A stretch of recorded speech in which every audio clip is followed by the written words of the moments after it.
Hey, welcome back to the final Alphascape healing analysis. In this video, we will be going over O12 Savage. And just like last time, I have a guest with me, and that guest is... Me. Hello again. Oh, I can't get over that. I wasn't ready for that. So yeah, this video is going over O12, and if we just, like we did last time, if we just compare this to O11, there's definitely a step up in tempo, for sure. There's a lot more healing going on. Well, A lot more, sort of. Yeah, a lot more optimization and stuff. This is well, before we get to that, let's go over the standard spreadsheet layout. We have the ability names, boss position, who's tanking the boss, warrior and paladin cooldowns, DPS mitigation, raid buffs, healing stuff, and the damage unmitigated and healing values. Let's go over the damage unmitigated real quick. We can see that Ion of Flux does 55k, Patch does 23k per hit, Hello World does around 25k, Critical Overflow does 35, Optfire does 45, the Spotlight does 40k, Electric Slide, which is the jump, if you're at the proper spot, will do around 40k damage. Wave Cannon does 45, those are the tethers. The Tank Buster does 80k, and the Side Buster does around 65k, and the Share Stack does 70k. That's not split, that's just by itself, one solo stack. And the auto attacks generally do around 20k. And then if we look to the right of that, we have our healing, which is I think pretty important here. But aside from that, I think that's everything we need to know before we start the video or start the actual analysis. This time I have actually references and notes, because if we look to here, cover plus sentinel, there's a 4 next to it. Before we start, this is ideally a 0 aspected benefit or 0 single target heal run. Depending on your RNG, like crit autos and whatnot, you may have to do an XCOG or aspected benefit. The spreadsheet is mapped out for 0.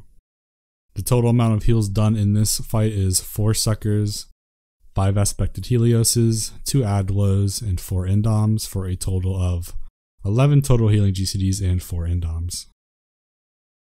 To put that in perspective, God Kefka had 37 healing GCDs and 10 Endoms with full AOS uptime. So it's this is probably one of the most lackluster final fights in terms of like healing optimization, but there's actually some cool stuff you can do, because a lot of the tank damage, or a lot of the damage in this fight is tank damage, where in like God Kefka was like party damage, so that's a big factor. Just again, this is with full Celine, no AOS. This is in my opinion, the second hardest fight in the expansion to use Celine on, and that's including ultimate. It wasn't that bad. Honestly, it was actually really comfortable outside of Garuda. And even then, like if Garuda would just be an extra Endom and Sucker, so it wasn't even that bad. But Ifrit was pretty comfortable. Titan and then Ultima itself was very comfortable. It's pretty important to note that damage variance can kill somebody sometimes. It's just the nature of the game. There's ideally you want to map out your heals for the high points in damage, but sometimes if you get unlucky, those high points can actually exceed your expectations, which can result in wipes sometimes. So if somebody dies doing this, it's not really a problem unless it's consistent. Number 3 is really strict on timings on heals. I know Rin we've actually had the tank die just because Essential Dignity was not on CD a second earlier. Yeah, like it's unfortunate events. It's very tight. And then everything else below here is just, we'll come to that when we get to it in the spreadsheet. So I guess, are you ready to start? Yep. All right. So starting the poll, I have an Adlo on the main tank here just to help mitigate those autos. Again, this is starting with Celine, so we're doing nothing pre-poll, just the Adlo. You're doing your normal opener stuff. We're going to have the Ninja Shadewalker, the Bard here. And that's because we're actually going to abuse something in the Paladin's toolkit which makes all of this possible in the first place. And that is utilizing the cover ability. Yeah, and thanks to this cover ability, you actually can map out all the tank cooldowns and have them work the same way every time, with the only exception of being hollowed. And you could actually use it in the same spot, but you can actually just use it in a different spot to get more value out of it. But it's pretty much the same thing for everything else tank wise. Yeah, if you don't have a paladin, you can't do this. That's the gist of it, because cover in this fight is super value just because the way you can align your tank CDs because of it. So what we do here is we have cover on either the Bard or Warrior, and what this does is it negates the use of having someone else stack. So basically only one person is going to get damaged from the tank buster, and that's the tank covering. It's not going to hit anybody else. The tank's not going to, you know, take any extra damage. He's going to take the same amount of damage, and he's going to be the only one taking damage, which is why it's so important to have cover here. Moving on, we have Shake for the first patch. So we have him Shake at 19 seconds. There's Thrill under it. And then we have the Warrior pop Anticipation and the Paladin pop Rampart. This is just for the upcoming oversampled wave cannon and auto attacks, because the Paladin will be taking auto attacks right up until right before the oversampled wave cannon. So he's going to need some kind of mitigation here. The Warrior is going to pop Vengeance, and the Paladin will pop Sheltron and Reprisal it. We also have Troubadour going off here, which is the magic version. It's going to go through all of patch and reach the Ion of Flex if used properly. So it's pretty big that you get it there. If we look over to the right of the healing stuff, we can see Rin does some things. Yeah, I place a star down. I think it's right as the target analysis goes out on a tank, and what that's going to do is just going to pop naturally right after the second tether break. But before that, after the first tether breaks, I'll just be doing an aspected Helios, and that's actually going to be a really high value one because it's going to carry all the way up until Hello World. And then after the second tether break, that's whenever the star will pop, and typically that will top anyone off, including the tanks, which is very important for the oversampled. Yeah, and if we look up, something I didn't really mention is that this fight really, as a scholar, really relies on Rouse and Fey Union. You're going to need to use Rouse and Fey Union on CD as much as possible to cover the auto attacks. We do Rouse at the start here just to cover the first set of auto attacks during patch. And then after the third patch, I will Indom. This will top the party off for the fourth hit. And then after the fourth hit, I will do a Sucker for the incoming Ion of Flex. Rin will do a Collective plus Celestial Opposition, and then we will have Prizal and Passage on that as well, plus the Troubadour from before. We're going to drop to around 20k, I would say. Collective right there is really good because, for one, it mitigates the Ion Flux damage, and your extension right there is really good because it extends the Collective, because like Momo said, we dropped to about 20k.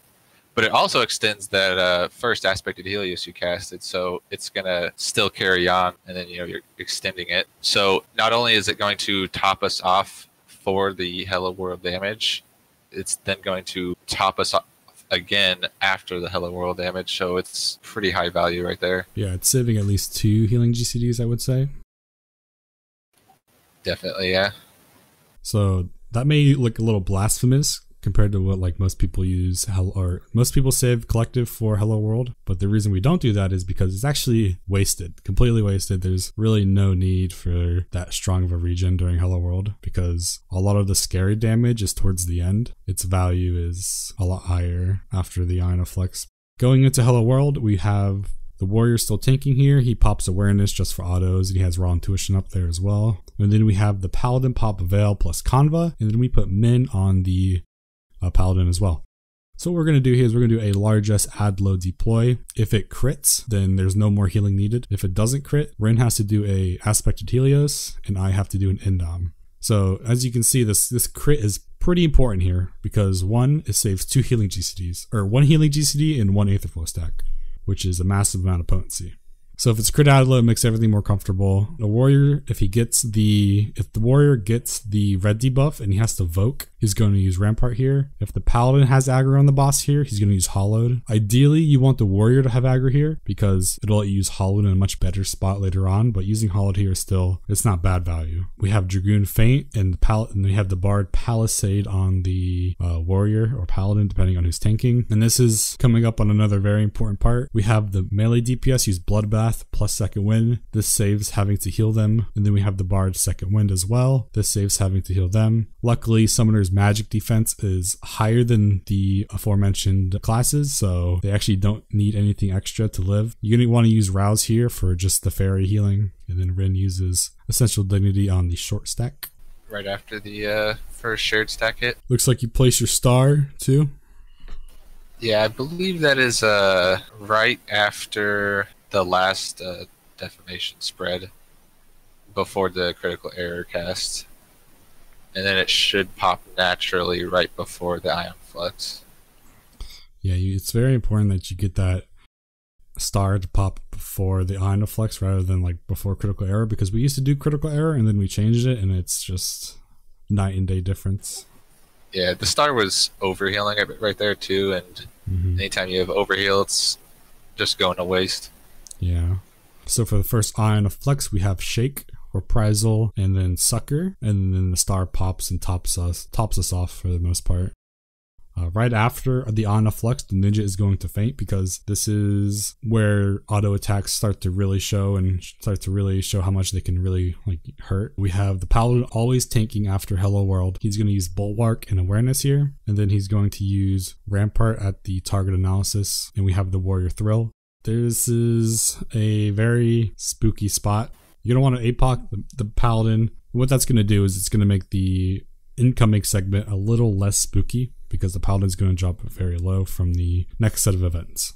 So if you haven't used Hollowed yet, using Hollowed here is the best thing you can do in the whole fight, because the paladin is going to drop really low after this, because he has not that many cooldowns here. He has Rampart plus Sheltron, which isn't much. The warrior's popping Thrill.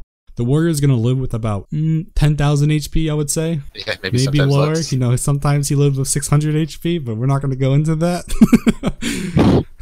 You're going to want to use Reprisal on it to, mitigate the damage some more. And then afterwards, the Paladin and Warrior are going to be pretty low. And this is where we get into Fey Union technology. So what you're going to want to do is, we see here we have ED on the main tank, and then we have Sinistry plus Benefic. You don't want to use that. As you see, he has if needed.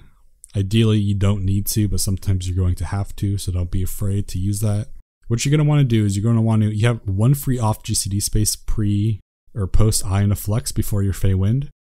So you're going to want to use Fey Union, and you want to get 3 ticks off on the main tank.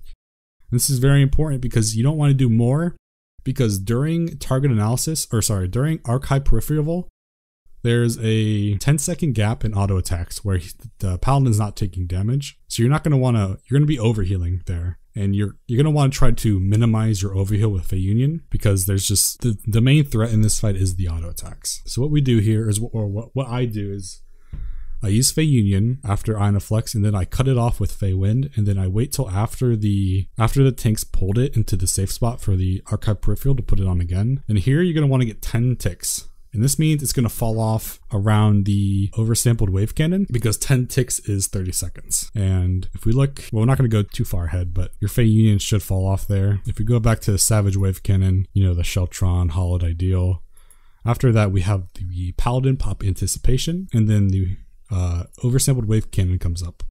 And here's where the cover kind of starts to show a little more. What we have the warrior do is, we have the warrior home gang this. Now this eliminates the need for the warrior to use a cooldown here, but we also have the paladin cover the bard, and the bard take the spot of the paladin. So he's also saving cooldowns here. The home gang right there is really good after that first buster on the warrior, because there's no need to heal him back up before that buster. The second one. Yeah. It just lets him sit at 10k HP. Going into that, he doesn't need a heal. After that, we have Rin ADs him immediately.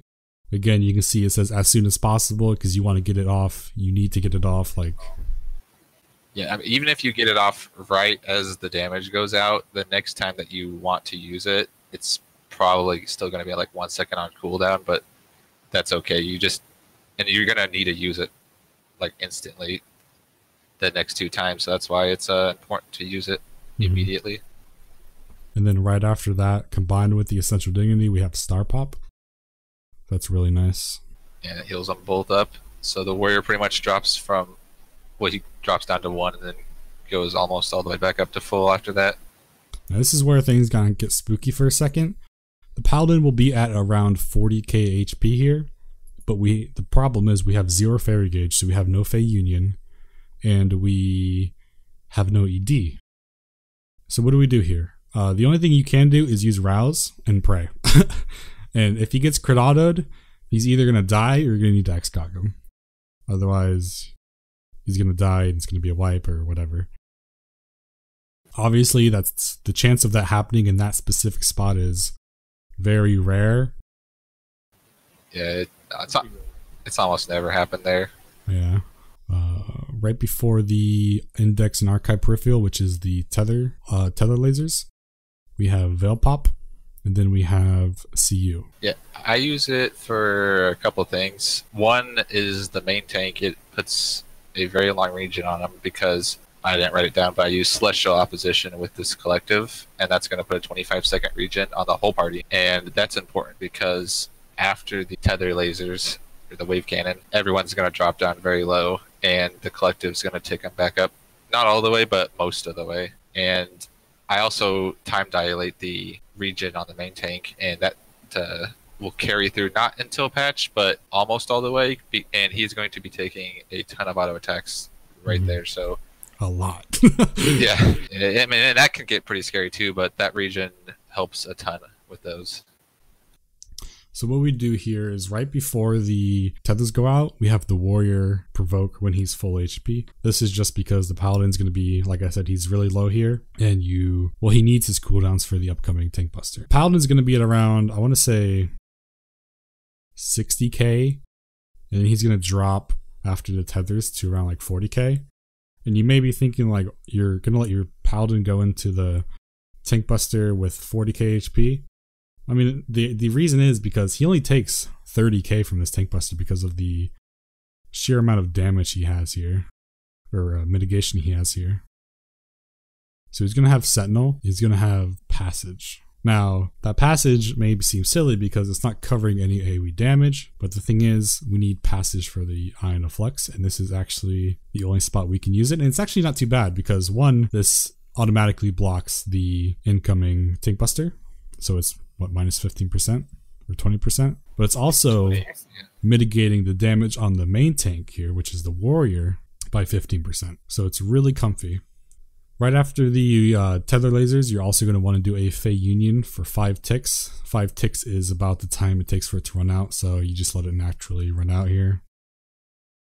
And then the warrior is popping Vengeance and Anticipation, plus Raw Intuition, plus Awareness, just for auto attacks.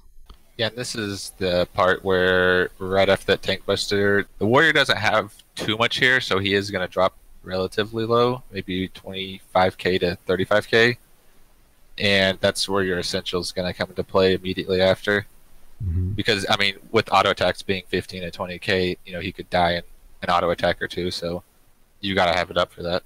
Generally, right after the star places, you're going to use Rouse. And this is just so that you have, again, healing autos or fairy healing autos during the upcoming oversampled wave cannon / patch, because this is another dangerous spot in the fight where tank deaths can happen if you're not on top of your game. So we do the same thing we do for the first patch. We have Shake plus RI, which is 12% mitigation. And then we have the Paladin pop Rampart immediately. We have Rouse here, and then after the first patch, Rin does the same thing. He'll do a largesse aspect Helios, and then after the second tether break, he'll do his star, just like in the first patch. The reason I use largesse right there, which is early, is because I need to have it back up later. However, I also want to hit that second aspect of Helios with largesse as well. So it's a little different, but not really any different than first patch. Like, everything's the same here. The only difference is the tank buster on the side. So this is a good spot for APOC. What we do here is we have the warrior taking it with only Vengeance, or only Rampart. So that means he's going to take a lot of damage from this side wave cannon. He generally gets really low, actually. Like, we're talking, what, 10k, I would say? Yeah, and I mean, if he gets crit, I've seen him drop like in the triple digits before. Yeah, and then if you look to the right, you can see Rin has a little note written down. That's just to remind myself. And that's another spot. I mean, that tank buster happens, and your essential will literally just have come off cooldown. So that just goes to say that those 2 essentials prior really mattered to use them immediately. And we have reprisal on that as well. And then we have the Paladin Pop Conva. And the reason for that is because we're actually going to dissipate here and do a add load deploy. Before we get into that, we look at the Ion of Flux, and we only have Reprisal on it. We only have Reprisal and Dissipate Sucker. It's really scary because the party will live, right? But I see you. The reason it's scary is because your Dragoon, if you have one, will be in blood for blood here. So depending on damage variance, damage RNG, the Dragoon may die. So what we do here is we have our Paladin use Intervention.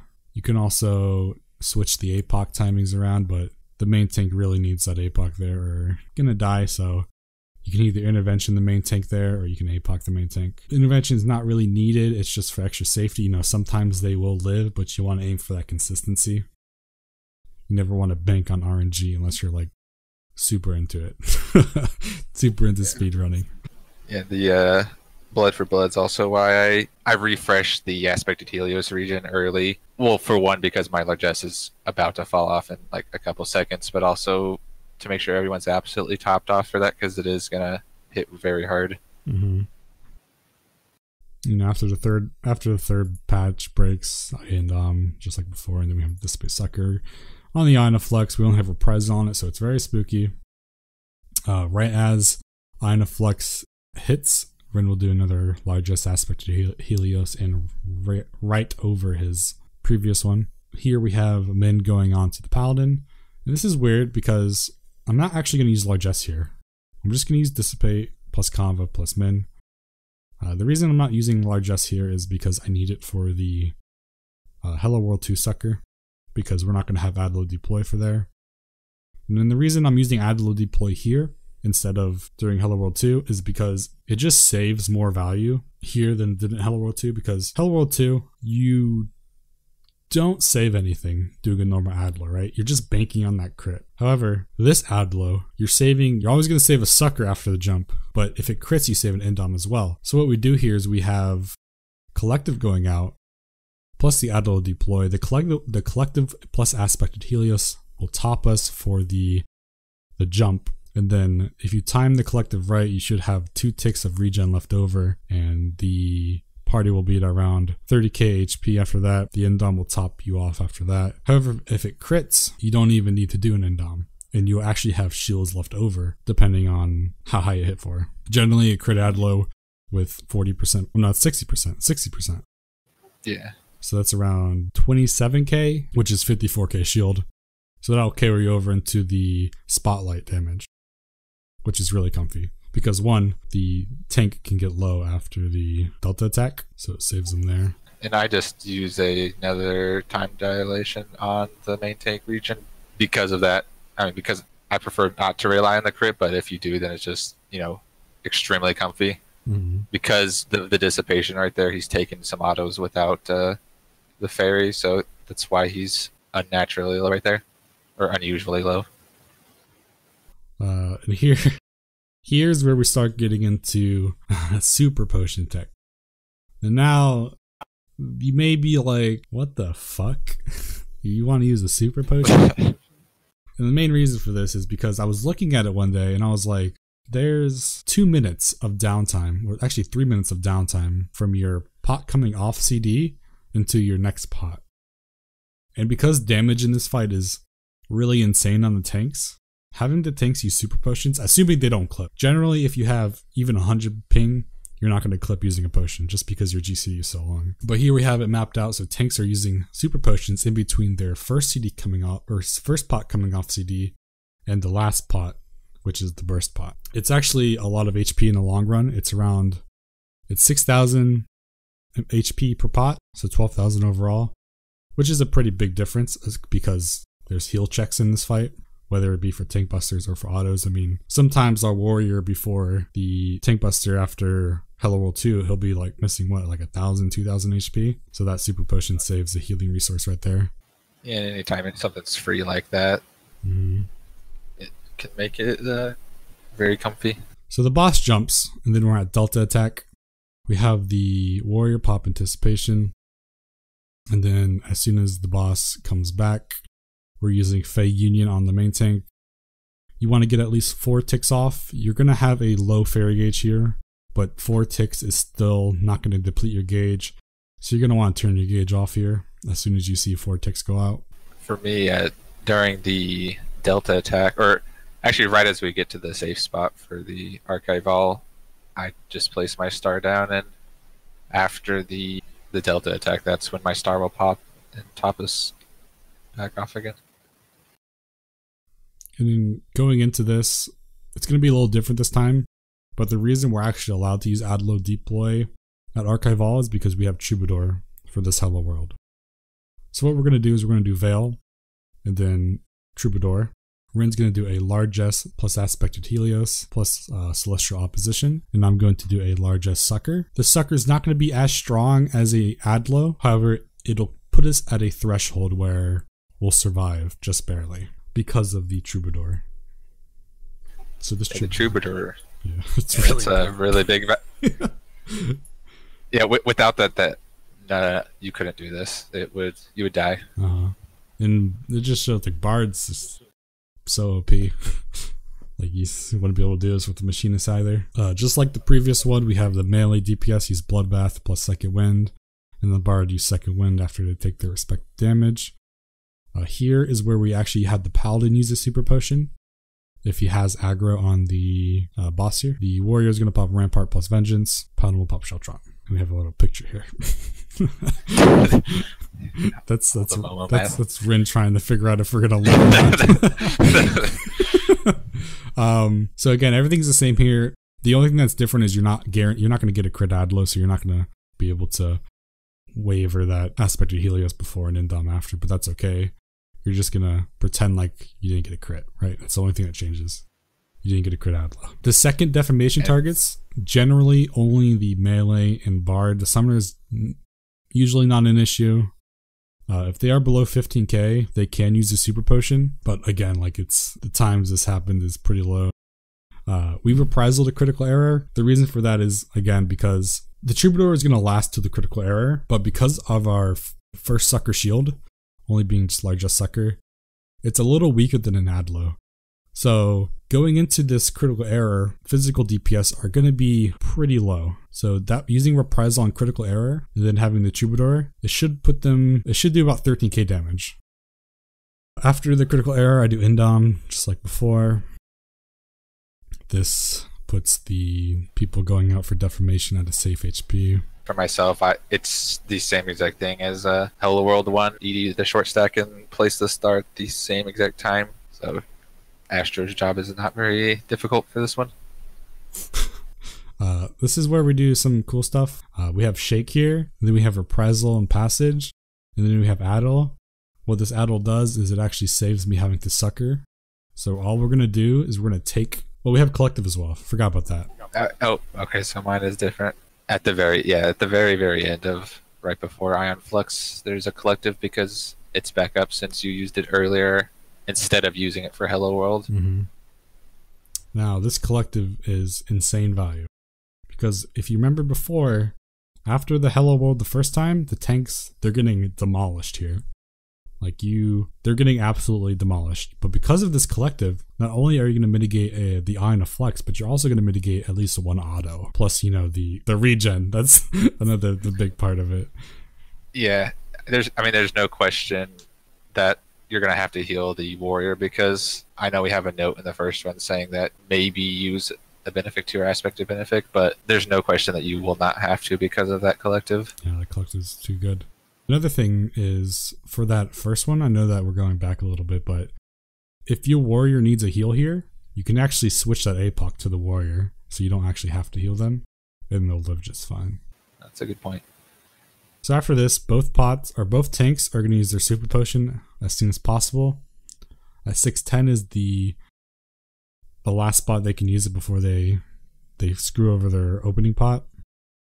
So we just have both tanks use their Super Potion at 610. Here, we're just gonna Fey Wind Fey Union after our Fey Wind, which is at 620. You can get ideally 9 ticks sometimes, depending on your gauge. You're not gonna get that, but that's okay because the timing at this part is not as strict. Generally, the fight after Hello World 2, it's smooth sailing. Just the part beforehand is where it really gets kind of dangerous. But because the fight's ending, we can actually pool all our resources here. So we have the super potions on the tank at 610 during the spinny lasers. Fey Union after he pulls it to the safe spot after a Fey Wind. We also have the Dragoon Feint after Inaflex. I forgot to mention that. And we have Palisade on the main tank for the autos. Again, just because you have CU here doesn't mean you can take a breather. It is easier than before. However, autos can still screw you over if you get complacent. And then we do the same cooldowns here as before. Thrill. However, our Paladin has Sentinel this time, so he's not going to drop as low. Looking down, we have Rin places a star, and then we have Rouse at 650. This is right after this is right before your Fey Union ends. However, because you don't have an off GCD space afterwards, you're just going to take that loss, not have to clip your GCD. 703, we have the side wave cannons again. Just like before, our warrior is going to home gang it and reprisal. And we're going to have cover on the Bard plus Sheltron. And then you're going to have APOC on the main tank here because Collective's off, Fey Union's off. He's going to take a lot of damage here. And he has the potential to die again. This is why I have, please don't crit auto. Please. You may have to XCog if he does crit auto. It's just RNG. Pray that he doesn't crit auto in that one moment that you don't want him to. So what we do here is, after the cover, since the Paladin is really low, he's going to take a few more autos, and then the Warrior is going to Evoke when he's semi-full HP. And then we do our burst here at 730. The Wave Cannon's going off. We have the Warrior pop Vengeance, and the Paladin's popping Rampart plus Sheltron. And he's going to reprisal the target analysis right after the tethers. And then we have the Savage Wave Cannon goes off. It's pretty important. I don't see many groups doing this. Is that at the end of the fight, you should always be provoking, have the other tank be provoking, so that you don't have to heal the tank, the main tank there. So what we do is the warrior's going to get like low, like 10 to 20k HP, and then the paladin's going to evoke because he's going to have more HP, and then the fight should die before any of it matters. I think that's it. I mean, I think you covered just about everything. We kill it during the patch, so we don't have to worry about this Ion of Flux. However, you can have passage and reprisal for it, as well as Sucker, which should be enough.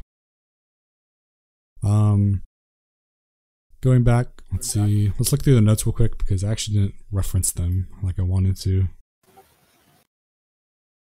Number 4, we utilize our Paladin's cover ability on the Bard to reach the maximum mitigation potential. Feint, Palisade, APOC are very important for tank autos / damage. It's literally a life or death situation. If you don't have your DPS using their mitigation tools here, you're screwed. You're not going to be able to pull this off. DPS self-heals during Hello World are the difference between life and death as well.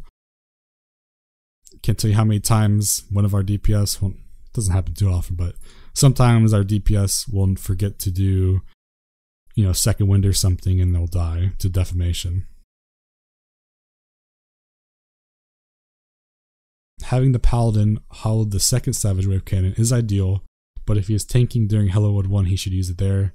Again, you want to use hollowed for this Savage Wave Cannon at 230 because it makes it a guarantee that you don't have to XCog. If they get crit autoed or whatever, they won't die. They won't get anywhere near dying. However, you want to use hollowed if they get aggro for Hello World 1. Devotion actually lines up with some healing spots, and many people kind of don't really pay attention to Devotion if they have a summoner. But sometimes, not even in this fight, I don't really mention it too much, but this fight specifically, it lines up with your deploy. So instead of 60%, like I said earlier, at 415, you're actually getting a 65% Ren. Tanks are using super potions in between first pot coming off CD and last pot. I mentioned that. Second defamation targets in Hello World 2 may have to use super potions if they fall below 15k HP before critical error. Then the last note is having the off tank evoke the boss towards the end of the fight when the main tank is low on HP to save healing resources. Mainly this happens just because there's no fairy because of the dissipate. Is there anything we missed?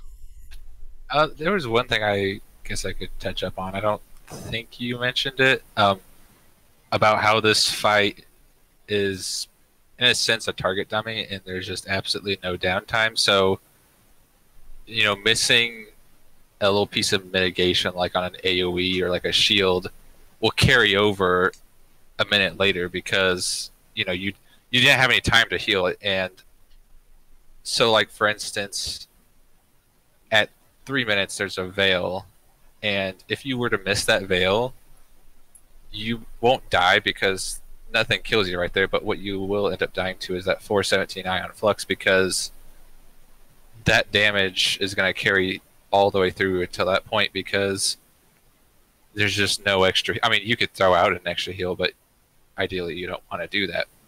And it just goes to show that, every little piece is very important. Yeah, like this is, unless there's a spot where you get topped off naturally, you're not gonna, the damage is gonna carry over. It's very important that you guys are using your DPS mitigation tools, and this spreadsheet really shows, how important it really is, because, you wouldn't go into O12 and you'd be like, damn, I don't have to do a single target heal. Like, you don't do that. But then when you look at this, and feint, how many feints are in here? 1, 2, 3, 4, 5 feints, 2 palisades, 3 APOCs. So yeah, it's like really important. Like, six feints. Sorry, 6 feints. Even reprisals are a big deal. Like some tanks, they do reprisals, but they don't do it like too much. You go into a log at like 8 minutes, you see only like 3 or 4 reprisals when it could be like 6 or 7. I think that's about it. This is probably the pinnacle of spreadsheets, I would say. Not even our Ubu one was this much mitigation. Going through again as a scholar, it's very important that you're using rows in between Fey Union, and you're not really having rows cut into Fey Union.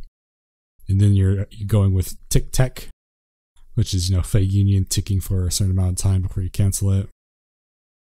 One thing I actually forgot to mention right here is you want to do a small Fey Union right before you dissipate, because you're going to have around, I think, 3 ticks right here, 3 or 4 depending on your Aether flow, and you have a free off GCD space because you actually have to move for the tethers, so you're going to miasma 2 there. So you want to get this off. It just helps the warrior sustain some more HP before the tank buster, and you're going to dissipate. So it's like after you dissipate, you can't Fey Union, so you might as well get that off before you waste the healing potency there.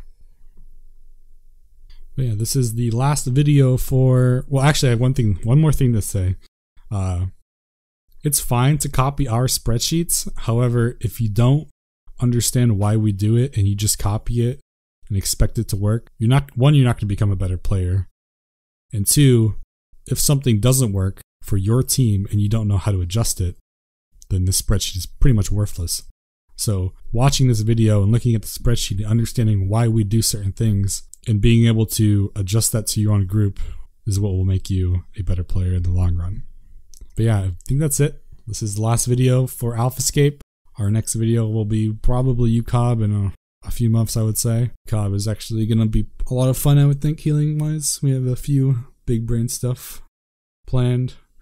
So I will see you guys to resume this series in a few months. Randy, you have any words for the kind audience?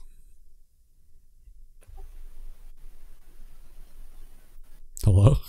I don't think so, no. Why are you laughing? Nothing. Okay. So I will see you guys later then.